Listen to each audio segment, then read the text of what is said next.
I just think this video is going to be an absolute mess. Why do I say that? Well, because the notes that I wrote are an absolute mess. Trying to remember the things I want to include because there is so much that I have to talk about with this. So many thoughts that I have on this film. It's a Friday once again. Hello and welcome back, my fellow freaks. I hope you have all had a great week, and I hope you all enjoyed the summer of disturbing cinema. Last week I did mention that our next film would still be part of the disturbing movie Iceberg, but it's not exactly a disturbing movie. More people consider it a comedy. And I had one person in the comments put them, can I say something? A lot of you have like your full names as your usernames, and so I have a moral conflict with shouting you out, and I think that's the case with this user. Shut the fuck up. No, it isn't. Shout out to rynw.3867. Congrats, you got 10 points. The movie this week is indeed Tusk from 2014, directed by Kevin Smith. Who the hell was gonna tell me that Silent Bob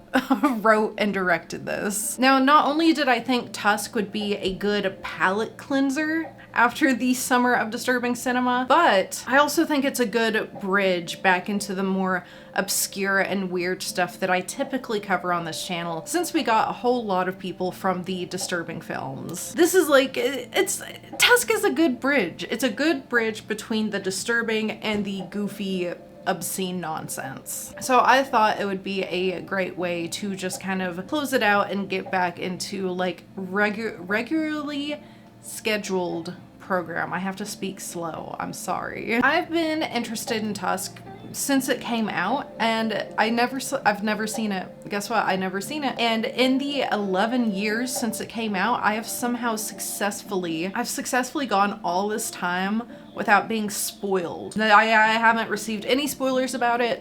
I think the only thing that was like spoiled for me was the way the walrus looks. That's it. That's the only thing I had ever seen about this movie in 11 years. Round of applause.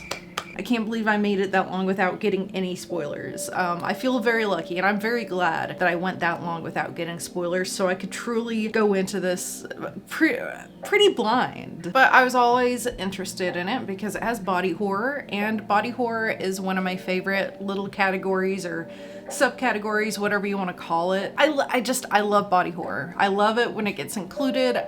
I don't care if it's not even a horror movie. If it's getting included in a random movie, you get body horror.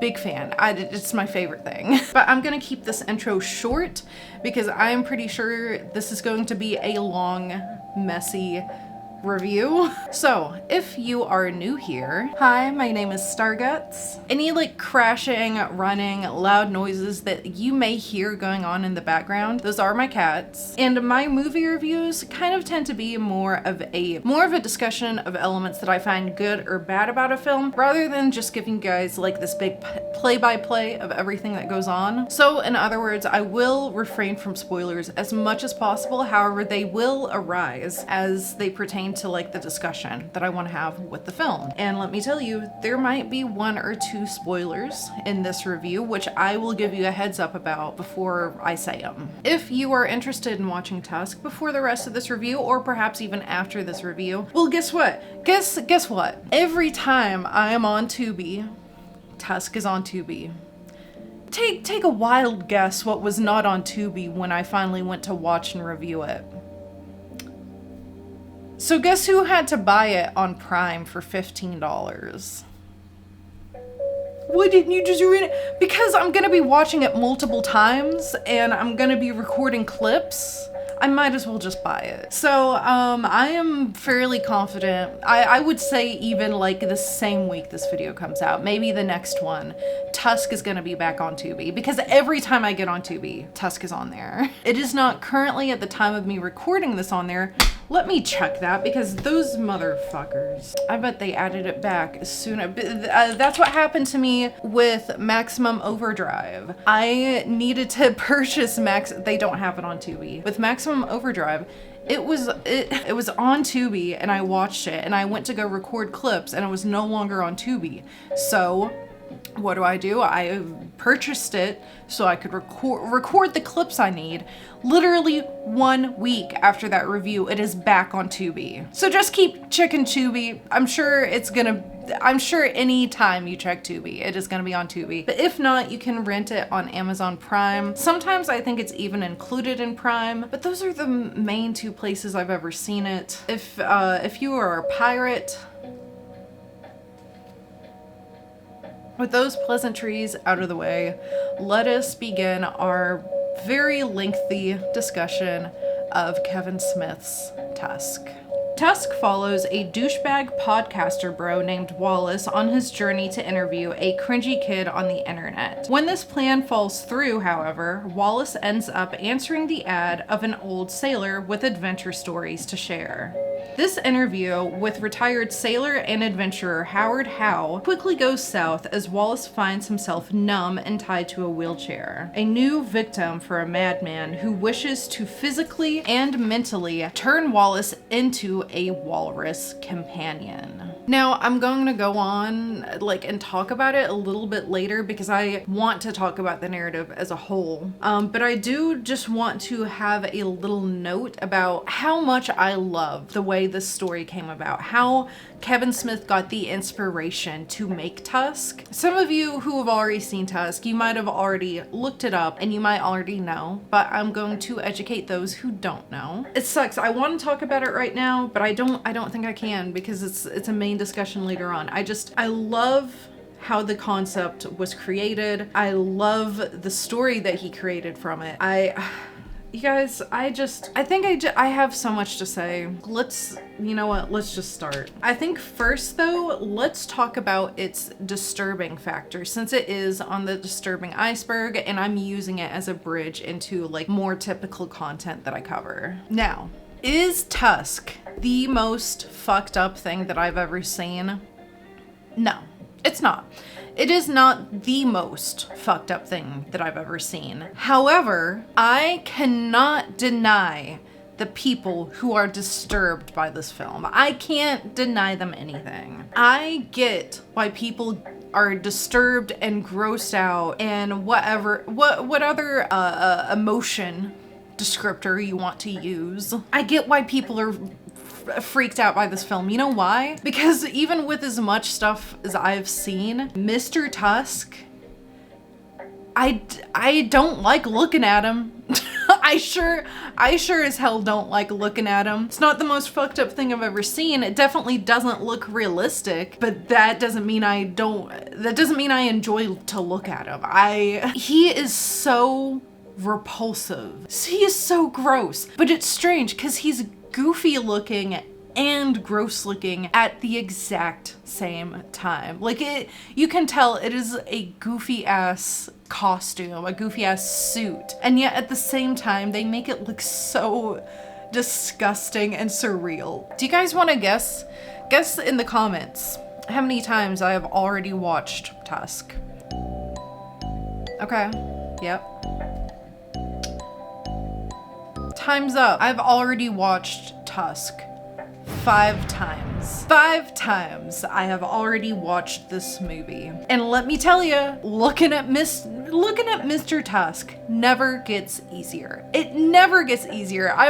Every time I watch it, I am repulsed by him. So I can't shit on people that find this movie disturbing because I look at him and I'm just yeah, I get it. That is somebody's nightmare fuel. And looking at him, it makes me feel so conflicted because like I said, it is kind of goofy, but at the same time, I don't like looking at it. I mean, it's not he's enjoyable to look at. I definitely feel some kind of way looking at him. And so that's why, this review is going to be so messy because my thoughts are just all over the place and I keep remembering bits and pieces, man. Now, of course, I'm going to be discussing a lot of the goofy comedy aspects of Tusk because at its core, it is a comedy. comedy. Like, very blatantly at its core, it's a comedy. And you can tell that with these scenes. Some of the scenes seem like improvised even. Now, I couldn't find any evidence if Tusk actually had improvised scenes or not, but they feel so improvised, and they're so goofy and awkward and comedic. Above all else, Tusk is a comedy. However, that does not mean there's no elements of horror throughout this. I think there are actually quite a few horrific and shocking moments in this film. And sometimes the goof and the grotesque, or the goof and the gruesome, maybe? The goof and the gruesome sometimes happen at the exact same time. A little bit later, I have in here, I'm going to explain some more moments that share the goofy and gruesome at the same time. But let's talk about some of the more just straight up horrifying or gruesome moments that Tusk has. Let's talk about that damn swimming scene. Because when I first watched this and the swimming scene showed up, my jaw was kind of on the floor. Like that scene shocked me. The swimming scene it's fucked up. That is fucked up. Listen, again, I know this is not the most disturbing thing out there. I am not trying to play it up like it is a super disturbing film, because I'm kind of playing it up that way more than anything else I watched this summer. It's not the most disturbing thing. But can we talk about how fucked up that swimming scene is? And can we leave the perspective of the audience and perhaps go into the perspective of Wallace? Let's go through the swimming scene through the perspective of Wallace. You have just been turned into a walrus. Your body is mangled. You're covered in other people's skin, and you are probably in pain. And this madman who has you chained up says, "Swim, swim, little fishy," and he hits a button and that chain pulls you into the water, and it's sink or swim, baby. And as you're fighting for your life, trying to figure out how to swim, while you're not only like mangled and in pain, but wearing this gigantic suit that you probably can't move very well in. And so you begin to sink. And as you sink, what do you see? You see the rotting evidence of the former experiment or hybrid or whatever you want to call it. That, I'm sorry, my jaw kind of dropped on that scene. That's horrifying. That is seeing the rotting corpse of one of his previous hybrids. It's horrifying. That's so scary. This guy's a fucking maniac. Show me how the fishies swim. Just, oh my god, Howard as a whole. Howard is getting his own section in this video. Don't you even worry. I cannot talk about him too much right now. I can't get too ahead of myself here. But man, what a perfect psychopath. He is such a good antagonist.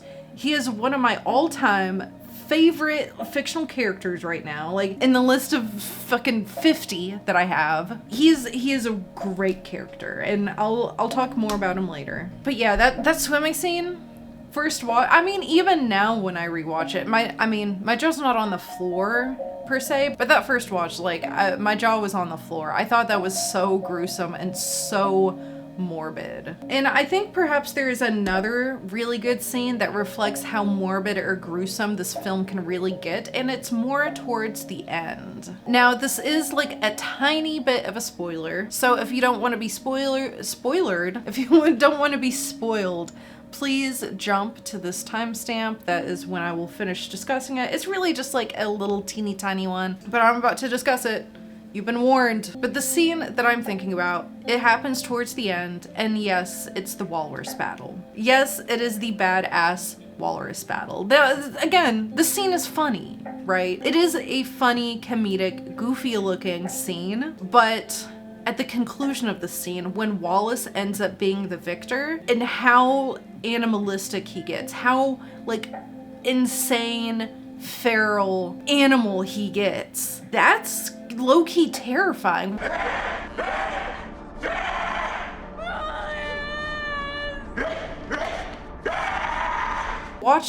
We watched a man slowly accept and consume the walrus. Yeah, he did exactly what Howard wanted him to do, which is become the walrus, be an animal, because humans are animals. And oh my God, saying that reminds me of so many thoughts that I have about this film that I'm not gonna have enough time to discuss. I guess I'll ask you, audience. I need to ask this question because it has plagued my mind each time I watched it. Do you think, because now Howard, I'll admit, Howard is an unreliable narrator, but some of his stories I believe the story of his childhood, and I believe the story about the walrus. Do you think because that walrus was truly like the one thing to be kind to him in his life, do you think he's doing this because he harbors so much guilt over killing it? Because he keeps saying the humans are the real savages, the humans are the real animals. He refers to it in regards to his childhood. He also refers to it kind of in the terms of him butchering his friend to eat him and survive. That's another spoiler, but I guess this is all one big spoiler or whatever. I already gave the spoiler warning, but my question to you, those of you who have watched this, I want your opinions. Put them in the comments below. Do you think that Howard is doing this because of the guilt he has over having to kill Mr. Tusk to survive? He now is taking that guilt, trying to reconstruct Mr. Tusk. He did all of this to find a Mr. Tusk that could defeat him and kill him instead of him always killing Mr. Tusk. You know what I'm saying? Are you picking up what I'm putting down? Because I have thought that several times when I watch this now. Let me know your thoughts on that if you've seen this movie. Now, I feel like I've really been hyping this movie up with like how disgusting and disturbing some of the scenes are, how it really has elements of horror in there. And I feel like I haven't really done that with a whole lot of the other disturbing movies this summer. So I feel like it perhaps might be good to put a little disclaimer about me, okay? As any sane, normal human being, well, normal, maybe not normal, but let's just say a moral compass. Obviously, they're gonna be disturbed by heavy topics such as SA and some of the other things, some other things that have words that YouTube doesn't like, that I'm tired of having to censor out of my video because YouTube we can't use adult language. I am just as disturbed as the next guy when it comes to those things, okay? Like, I don't want to come off as some desensitized edgelord. But for me, when it comes to something that genuinely disturbs me, like keeps me awake and plagues my thoughts, for something to genuinely disturb me, it is way more about the atmosphere of the film, or even perhaps some of the ideas, some of the questions that it leaves you with after it's over. So, low key, I think Tusk is more disturbing than any of the other bullshit films that we watched this summer. I think it has some more haunting imagery, some more haunting thoughts and ideas happening, rather than just going for that blatant, oh, it's SA shock, you know what I mean? I'm more disturbed by atmosphere. I'm more disturbed by ideas. So if it sounds like I'm playing this up as being more disturbing than anything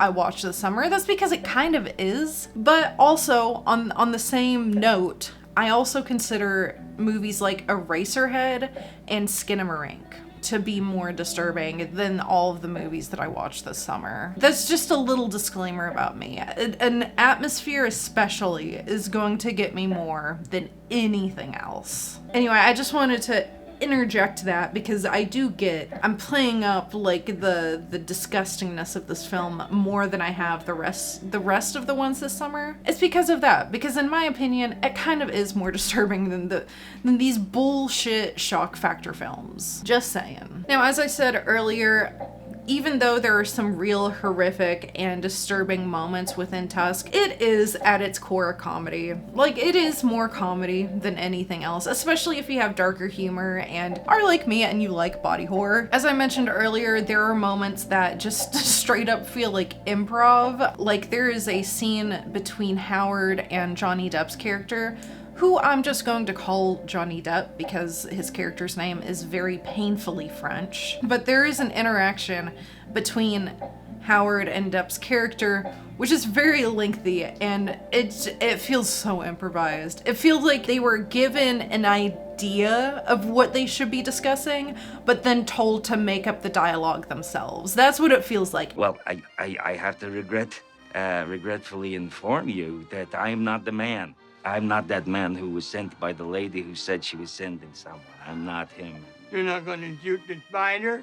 As inspector of the Sûreté du Québec, I'm actually not authorized to discharge a weapon at a bug. Although, you know what, that interaction is also one of the ones that I want to highlight as being something that is goofy and gruesome at the same time. I guess I wouldn't really call this a spoiler. It's not really like it's revealing anything because it's just a story that Depp's character is telling. But this interaction between Depp and Howard, it's a flashback to 2 years previously, and Depp is telling some other characters how he thinks he ran across this madman a few years ago and didn't realize it, and also now regrets it. So the interaction itself is really goofy. Maybe throw up a clip.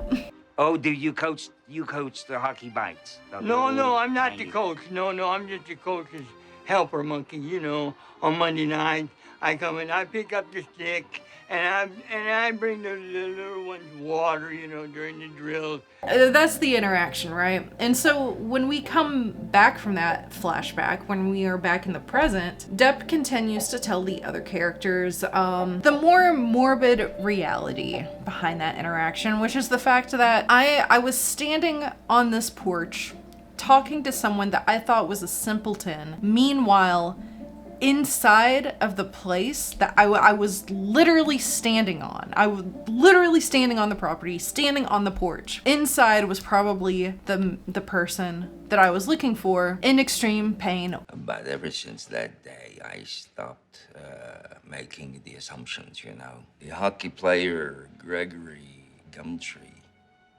he was probably in that house, you know. And I was standing on the porch.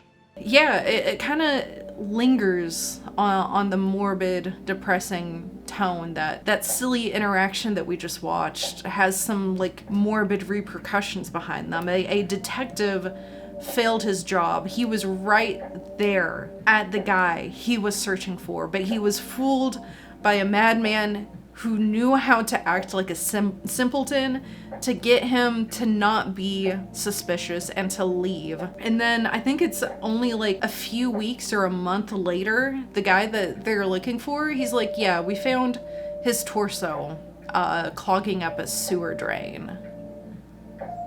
And he really laments on the fact that, like, I was there. I could have stopped it. Yeah, that is such a good example of how this movie is able to be goofy and gruesome in the exact same moment. I really love that scene. And I really love the juxtaposition of the goofy interaction between the two, and then going back to reality and being like, yeah, I could have saved someone who was being fucking tortured. And I didn't. I was right there and I could have saved him. You know, oh my god.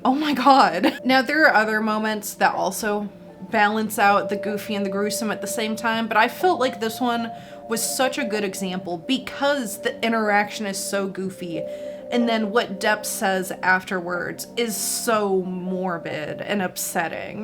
But I think my favorite running gag, running bit, running joke of all of Tusk is the implication of sexual intercourse with the walrus. It keeps coming up over and over because it's almost like we're all thinking it, right? This guy is like so weird about his walrus, and he has a walrus wiener on his mantelpiece. This guy is so into his walrus. And so we're all thinking it. At least I would like to think that we're all thinking it. And I think the film knows that we're all thinking it because it keeps coming up, the subject of, is he sexual with the walrus? Were any of them sexually? Oh, no, he doesn't touch them like that. Because it's very intimate. It's described very intimately. And the joke is that it really genuinely ends up never happening. I don't think it was really until during my second watch that I realized how much I probably needed this film after the summer of disturbing cinema. Because here's the thing, I've been reflecting back on the summer of disturbing cinema, and there's a lot of essay. I watched a whole lot of essay. Almost every single thing had essay within it. I believe the only films that did not contain any essay were Green Inferno and Guinea Pig, The Devil's Experiment. Mei Chan's daily life, I think someone could argue whether or not what's happening to Mei Chan in some of those scenes are essay, even though they aren't like as explicit as the other ones on the list. You know what I mean? And I actually do want to touch on this just a bit. And I want to touch on it just because I feel like maybe I didn't make myself very clear in the guinea pig review from last week. I feel like I touched on it and then I passed by it too quick. So let me stress, I am relieved. I am happy when a disturbing film doesn't have essay in it. It's refreshing, it's nice, I like it, okay? I like it when there is no essay. I'd really like to include here as well, I'm always more impressed by a disturbing film that doesn't resort to these topics. Like, if you can disturb me without resorting to what is essentially a jump scare, I'm always gonna like the film a little bit more, because that's what that is within disturbing cinema, at least in my opinion. The essay scene or any other heavy, dark topic, like taboo topic, it's the disturbing cinema's version of a jump scare, and nobody likes a jump scare. Everyone is annoyed by it. Now, I feel like I didn't get this point across very well in Guinea Pig last week because I was noting how I felt like it was always unrealistic that boys wouldn't do that to a girl. But the more I thought about it, the more it's just like, you know what? I bet there are some cases out there where this has happened to a girl and she did not get essayed. So let me not say that. I think what has happened is I have watched 2 months worth of films where this is like so prominent and now almost normalized that I almost feel distrustful when a film says that it's not gonna happen because I'm always expecting it now. I'm always like prepared for it too. And can I just say, because I've been so exposed to it, I now do not like how nonchalant and almost insensitive my instinct reaction is to this topic, okay? I feel like in Guinea Pig I was a touch too insensitive, and that's not what I meant. I just mean I'm relieved that it doesn't have it. Trust me, I'm glad Guinea Pig and Tusk don't have it. It's refreshing. And so yeah, now that I've watched this, and that was like, it was a running gag throughout the film that I kept expecting them to, you know, be lying to me. I think all of this is to say that when I watched Tusk, I kind of realized that I didn't leave the summer of disturbing cinema completely unscathed. And again, just always expecting it in a film now. Anytime like torture is happening in a movie, I'm immediately expected to see this, and I'm almost shocked when it doesn't happen. And that shouldn't be the case. I shouldn't be shocked when it doesn't happen. I guess, again, all of this to say that we're gonna be covering some goofy films for a bit, but I do really like that Tusk has this running joke with sexual intercourse with the walrus and how much it foreshadows it only for it to truly not happen. I like that a lot. And like I said, it's refreshing, it's nice. I'm glad that there was no sex with the walrus. Moving on. But you know what I like even more than this film not having SA in it? Our victim who is being tortured is a man. It's a man for once. Also refreshing. We need more male victims in our torture films. Please and thank you. The only other films that get close to it that we had this summer were Sallow and actually Slaughtered Vomit Dolls. Surprisingly, Slaughtered Vomit Dolls ends with a male victim, and those are the only male victims that we see. Okay, I want to touch on the narrative a little bit. I don't think I have like a whole lot of notes. It is a cool and unique and like really thought out narrative. Now, I think I hinted at it in the synopsis. If you have not seen Tusk, it opens with text saying that it is based on an actual story.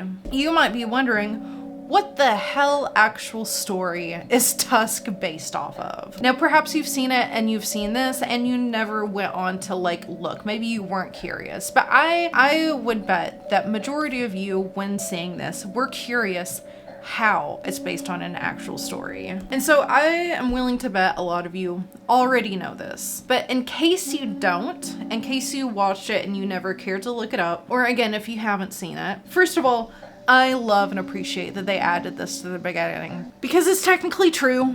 It is technically true that it's based off of actual events. But here's the actual event that it is based off of. It's unclear to me, did he discuss it in a podcast or does he run a podcast and that's how it came up? It's one of those two. The wording on some of the information is weird. Anyway, I'm about to say British a whole lot. I don't know why. It's a Canadian version of Craigslist. The movie literally takes place in Canada. Don't know why it was so set in my head that it was British.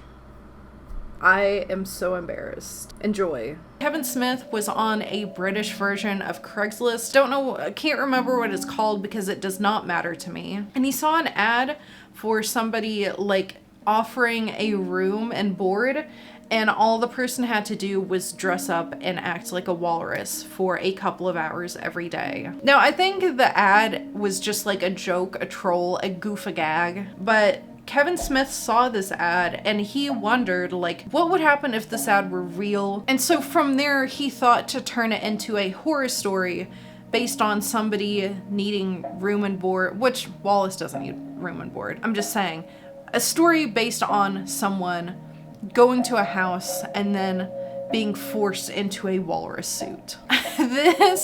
When I learned how the story came about, how this is the actual event, that it's based on a basically Craigslist ad that he saw. What a cool and fun and unique and clever way to write a narrative. I love it so much. I love that. You know why? Doing that exercise in writing of like finding a random weird internet ad, especially on a place like Craigslist, that kind of writing exercise is the exact kind of writing exercise that I would have had in college. My professors would have given us that as an assignment, like, hey, this is your homework.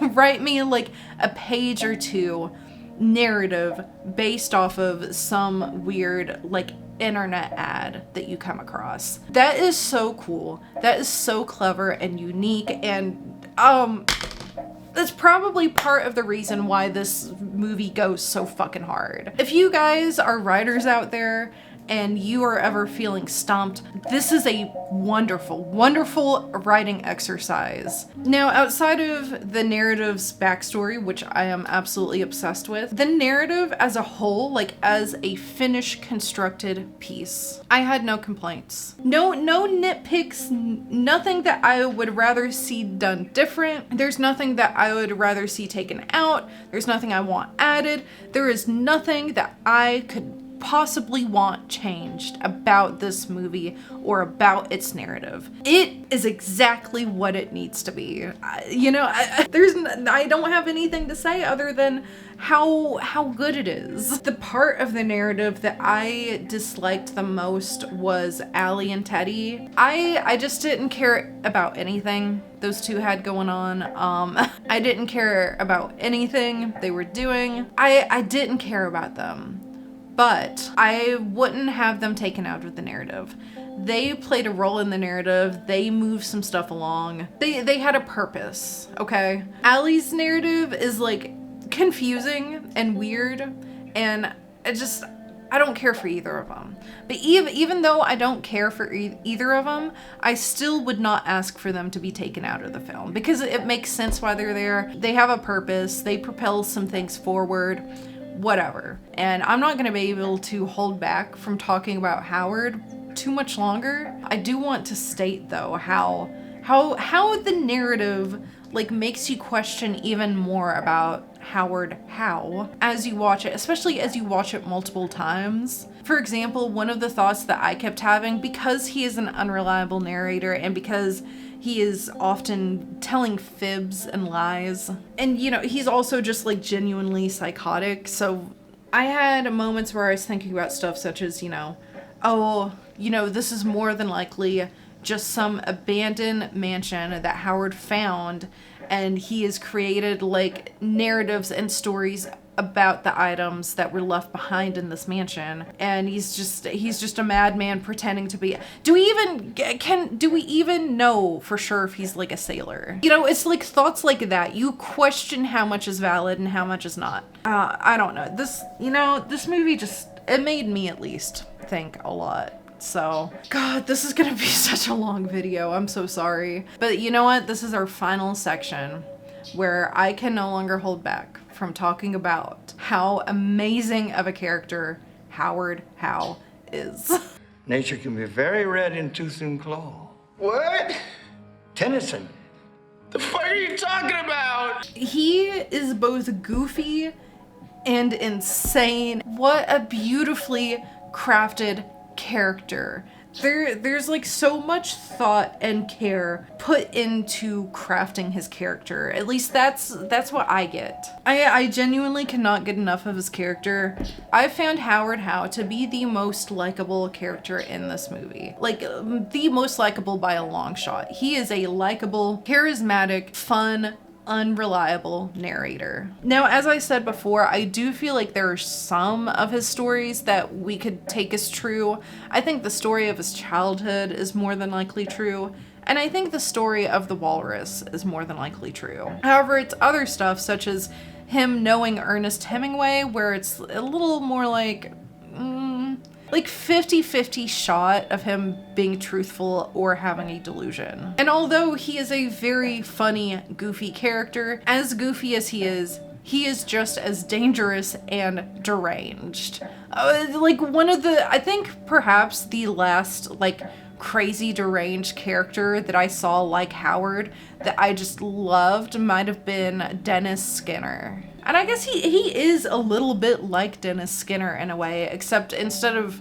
just massacring a bunch of people, he just wants to turn someone into a walrus. And this deranged and goofy behavior, again, like some of the other scenes, there are some moments where these are happening at the same time with Howard, and it all just depends on the perspective that you take when watching the scene. I have a lot of favorite scenes, a lot of scenes that I look forward to when I rewatch this film now. But the moment that I want to highlight right now is when Wallace wakes up to his leg being amputated. And in this scene, again, just, oh my God, one of my favorite scenes, locked in when this scene happens. As Howard is explaining to him what happened, he is also holding back laughter. Why am I still here? Why am I in the hospital?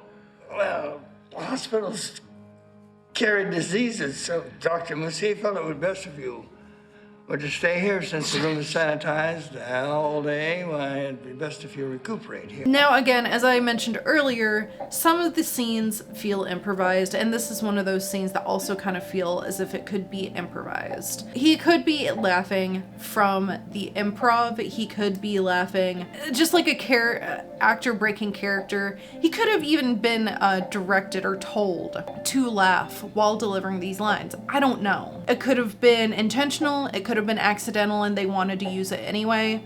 But either way, listen to me. Either way, It adds to Howard's lunacy. Let us leave the perspective of the audience and enter the perspective of Wallace in this moment. Imagine yourself waking up in a wheelchair. You don't know what just happened. The last thing you remember is that you were interviewing a retired sailor. And now you're waking up in a wheelchair. You cannot feel from the waist down. And then it gets revealed to you that your leg got amputated. You see it, don't have your phone.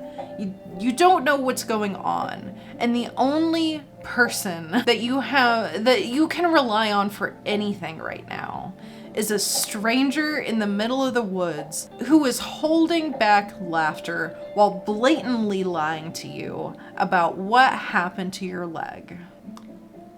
Look at it from his perspective. To me, that's horrifying. I would be I was gonna say I would be fearing for my life. I wouldn't be fearing for my life. I would know that I'm about to die. What I would be fearing for is everything that is about to happen before they let me die. That's what I would be thinking about in that moment. And I sure as hell would not like this person laughing while blatantly lying to me and my leg is gone. I would think that I am a new up and coming star in a snuff film. And that is a perfect example of what I mean with Howard being like this really funny, goofy character. When he goes, a spider bit you. The spider bit you. That's one of my favorite line deliveries ever. That is so funny. But at the same time, he's so funny. But if you just swap your perspective, that's so sinister. He's such a psychopath. He's such a madman. I could go on talking about Howard forever. I'm just so ungodly obsessed with his character. Every time that I rewatch this, it's mostly for him. And although I favor Howard and I enjoy talking about him the most, I do want to know what this film does with Wallace, because it's kind of interesting. Now, I'm sure there are many other, this is an 11-year-old film. I'm sure there are many others who have done like really in-depth analysis and discussion on some of the symbolism and possible metaphors that Tusk has. I don't have that kind of time. I make my videos within like a few days. I don't have time for that in-depth analysis of what's happening between becoming a walrus and Wallace himself. But I feel like there is something there, and I'm sure somebody has talked about it. This film, at every single turn, reminds you how huge of a douchebag Wallace is. Like there is never a moment where the film does not remind you that this guy is a dickhead. Hang on 1 second, sir. Hang on. Hey, can you get out those for 1 second? Sorry, sir. Thank you, God bless you. You guys have pads here in Canada? Anything to write on? He's right in the air. Hashtag thanks. Hey, I'm just gonna go ahead and write on you. Okay. Shoot, Mr. Howe. Yeah?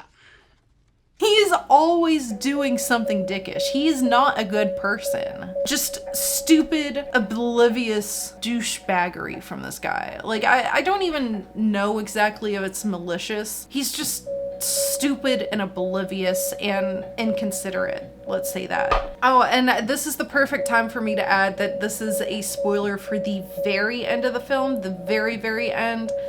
If you haven't seen it, highly recommend skipping. Don't listen to what the very end of the film is. I hate Wallace. I hate Wallace so much. And all of this couldn't have happened to a more perfect person. Like all the time in these torture films, I just want it to happen to someone who is a massive piece of shit. And Tusk does that. So it couldn't have happened to a more perfect person. So then why does the very end of the film make me feel so sad? Oh my god, the ending is so pathetically sad. And why do I feel that way? Because I don't even like Wallace. I don't care what happens to Wallace. So why am I so tragically upset about that conclusion? I suppose in a way, Wallace almost does have some kind of redemption a little bit there at the very end because he wins the battle. He's the victor. But in becoming the victor, he has also fully embraced the animal side of himself. He has gone full walrus. And because he wins this battle and overcomes his situation,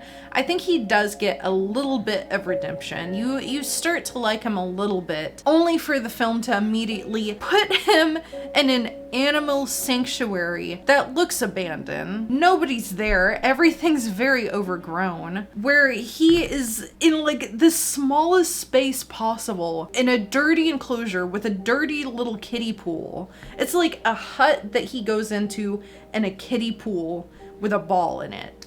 And it's filthy and disgusting and nothing else is around. This place looks abandoned. And as I'm saying this, I'm realizing, did they put him here in this abandoned place so that no one would disturb him? Because otherwise, if you love him, why would you put him here? Oh my God. It's so pathetically sad. It's so pathetically sad that he fought for his life. He killed someone, fought for his life, and now the remainder of his days are in a filthy, disgusting, very minuscule enclosure. That ending makes me really upset. I like it.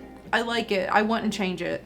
But man, I feel so upset watching that ending. That's sad. I don't even like Wallace. Why do I feel so sad? Tusk is one of those films that I could sit here and talk to you guys for ages about. I could sit here and talk for 2 hours and share every single thought and opinion and everything that I had while watching this film. But I can't. I'm sure this review is already long enough. It's already enough of a mess and everything. Upon my first watch of Tusk, I was really unsure about it. I was confused while watching it, and I just didn't know what to think about it. So I watched it, I had to watch it a second time. I watch all the movies at least twice. So upon the second watch, I started to get this feeling like, maybe this seems like a film that I would like more the more times I watch it. Like the more I watch it,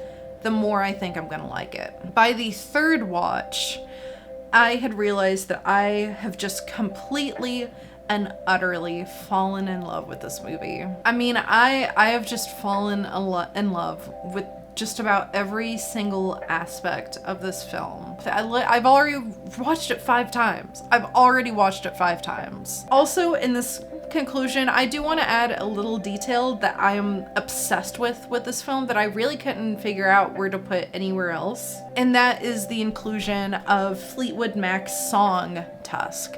Now, Tusk is one of my top favorite Fleetwood Mac songs anyway, but I love the energy. I love the energy of that song. It's one of my favorite Fleetwood Mac songs, and it gets used in the movie, and the use of Fleetwood Mac's Tusk within Tusk is kind of badass. It's kind of like when Guardians used the chain. Yeah, the scene's kind of goofy and silly, but using that song with what's happening, I mean, it's kind of badass. Come on. Well, not just in the battle is the song used, but on the second watch, I began to notice how the drum, what's the correct term to even use? I've been saying drum riff, but the drums that are in Tusk, the drums at the beginning of Tusk, are used just in general in the background music throughout the film, such as when Wallace finds the ad, when he's driving up to the mansion and walking up to the mansion,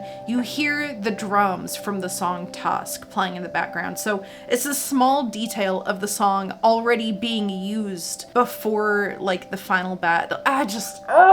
Respectfully, Howard Howe.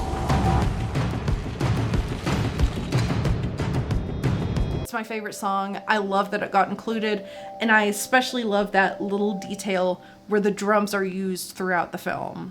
God, that's what a work of art. I just think that this is a really great yet goofy, gross horror film that the entire family can enjoy. And I will be forcing my family to watch this movie.